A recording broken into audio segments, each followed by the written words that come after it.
नमस्कार। शिक्षक दिवस की सभी को हार्दिक शुभकामनाएं।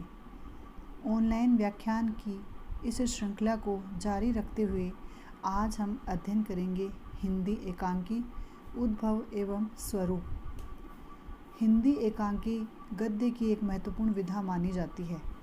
एकांकी हो, नाटक हो, निबंध हो, कहानी हो, उपन्यास हो, सभी विधाओं का जन्म आधुनिक काल की देन मानी जाती है। आधुनिक काल जिसका प्रारंभ 1900 ईस्वी से माना गया है, उसी 1900 ईस्वी के आसपास के समय में हिंदी एकांकी का प्रारंभ भी होता है। तो हमारे आज के अध्ययन का मुख्य विषय होगा हिंदी एकांकी, जिसके अंतर्गत हम एकांकी के तत्व तथा एकांकी के विकास के बारे में जानकारी प्राप्त करेंगे। हम यह भी जानेंगे कि एकांकी की क्या अवधारणा है, एकांकी से क्या अभिप्राय है, एकांकी की परंपरा कब से प्रारंभ हुई तथा नाटक और एकांकी में मूलतः क्या अंतर है, क्या दोनों साम्य हैं अथवा दोनों में क्या वैषम्य है, अथवा एकांकी की परंपरा जो कि प्रारंभ में भारतीय परंपरा की देन है या पाश्चात्य परंपरा की देन है, उसके बारे में जानकारी प्राप्त करेंगे। अतः सबसे पहले या इन सभी के बारे में जानने से पहले हमें यह जानना है कि एकांकी है क्या, या ये समझने का प्रयास करेंगे कि एकांकी से अभिप्राय क्या है। जैसा कि नाम से ही स्पष्ट है, एकांकी से अभिप्राय है एक अंक वाली। नाम से ही स्पष्ट पता लग जाता है कि उसमें एक ही अंक को महत्व दिया जाता है, अर्थात एकांकी एक अंक वाला वह नाट्य रूप है जिसमें जीवन और जगत की किसी समस्या को अथवा जीवन के किसी एक पक्ष, घटना, चरित्र, कार्य या विचार को प्रभावशाली शैली में इस प्रकार प्रस्तुत किया जाता है कि सामाजिकों के मन में भावों को सहज ही आरोपित करने में समर्थ होते हैं या उस भावों को सहज ही ग्रहण कर लेते हैं। अतः कह सकते हैं कि एकांकी नाटक का ही एक रूप है। नाटक जैसा कि हम जानते हैं 3 अंक वाले या 4 अंक वाले हुआ करते हैं, परंतु एकांकी में एक ही अंक होता है। इसमें जीवन के संपूर्ण भाग का चित्रण न होकर इसमें जीवन की किसी एक समस्या, किसी एक घटना या जीवन के किसी एक पक्ष को आधार बनाया जाता है। इसमें किसी एक द्वंद्व अथवा एक संघर्ष को लेकर इस पर चर्चा की जाती है, अथवा ये जो द्वंद्व या ये जो संघर्ष है, ये चरम परिणति को प्राप्त होता हुआ अकस्मात ही समाप्त हो जाता है, क्योंकि एकांकी में आकार में छोटी होती है। अतः उसकी कथा वस्तु को विस्तृत आकार नहीं दिया जाता। उसमें किसी विशेष कार्य व्यापार अथवा किसी विचार अवधारणा को संक्षिप्तता के साथ प्रस्तुत किया जाता है, वह भी एक प्रभावशाली शैली के रूप में, जिससे देखते ही दर्शक जो कि उसके अभिनय को देख रहा है, उसके मन में उस अभिनय को देखकर सामाजिकों के मन में एकांकी के प्रति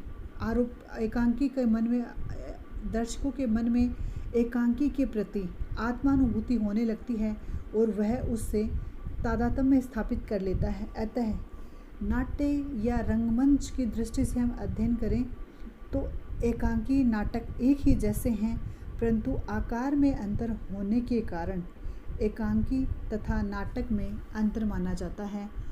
अंत में कह सकते हैं कि एकांकी एक स्वतंत्र विधा है। एकांकी में एक अंक, एक घटना, एक कार्य अथवा एक समस्या का चित्रण किया जाता है। एकांकी में मितव्ययता और संक्षिप्तता का विशेष महत्व होता है।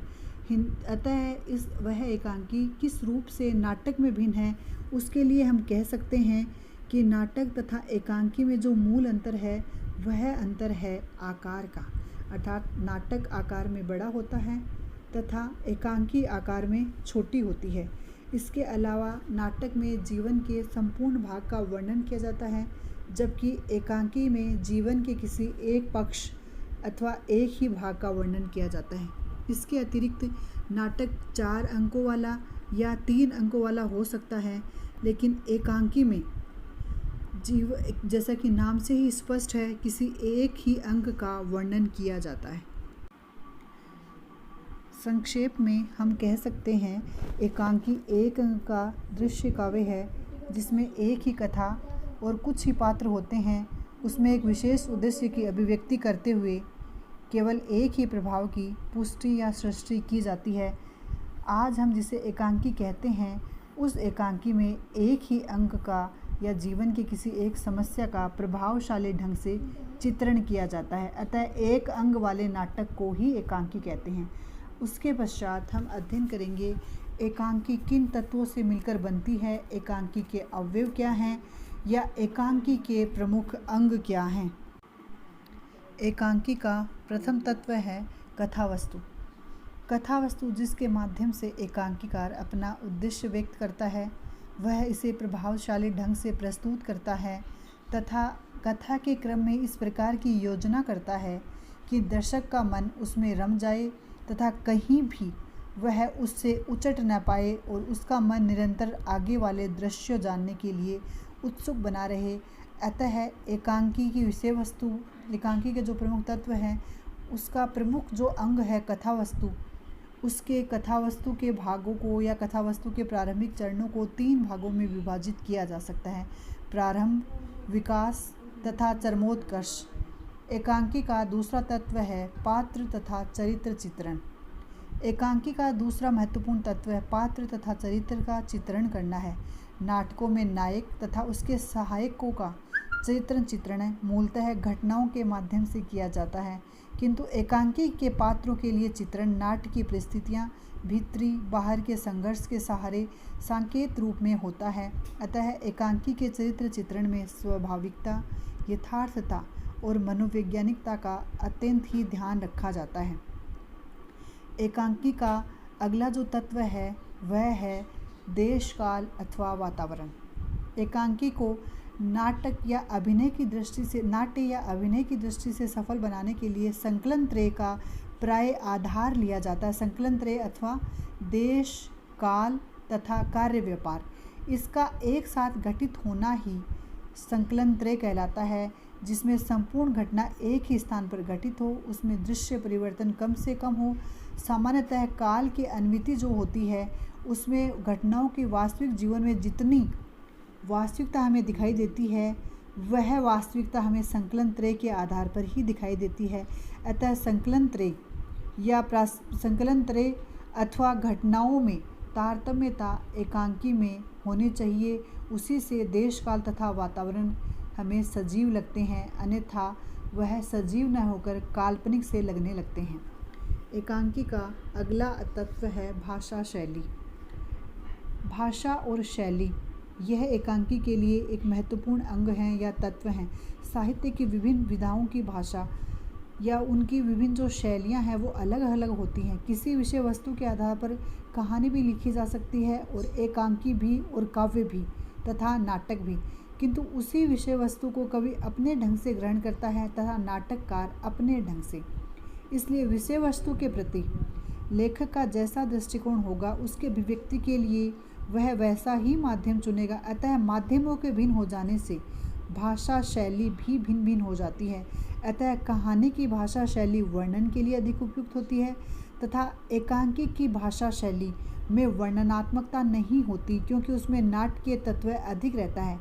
अतः एकांकी की भाषा शैली के संबंध में हम ये कह सकते हैं कि उसकी शैली पात्र की शिक्षा, संस्कृति, वातावरण तथा पात्रों के अनुरूप होनी चाहिए, ताकि एकांकी में एकांकीकार जिस भी उद्देश्य के लिए अपने एकांकी की रचना कर रहा है, वह उद्देश्य एकांकी में हमें पूर्ण घटित होता हुआ दिखाई दे।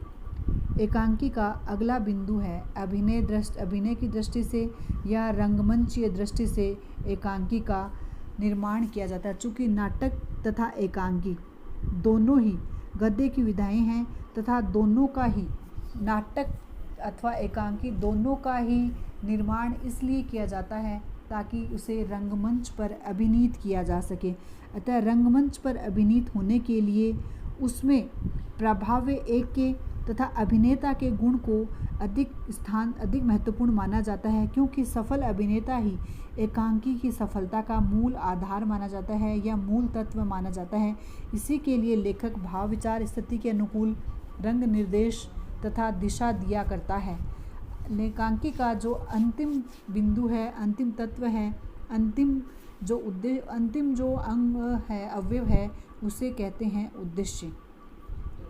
नाटककार हो, एकांकीकार हो, कहानीकार हो या कोई भी कवि हो, किसी न किसी आदर्श को सामने रखकर किसी समस्या का चित्रण करने के लिए या उस समस्या से अवगत कराने के लिए अपने रचना को रचता है या रचना का वह निर्माण करता है। अतः अपने उसी समस्या को उजागर करने के लिए या उस समस्या को प्रभावशाली ढंग से दिखाने के लिए या समस्या का समाधान करने के लिए भी एक एकांकीकार अपनी एकांकी की रचना करता है। अतः उद्देश्य भी एकांकी का एक महत्वपूर्ण बिंदु माना जाता है। अंत में हम एकांकी के लिए कह सकते हैं कि वर्तमान समय में एकांकी जो है उसका प्रचलन अधिक बढ़ रहा है। अतः उस एकांकी में कम से कम शब्दों में या कम से कम अंकों में जीवन की किसी घटना को, जीवन के किसी भाग को या जीवन के किसी समस्या को महत्वपूर्ण ढंग से प्रकाशित किया जाता है।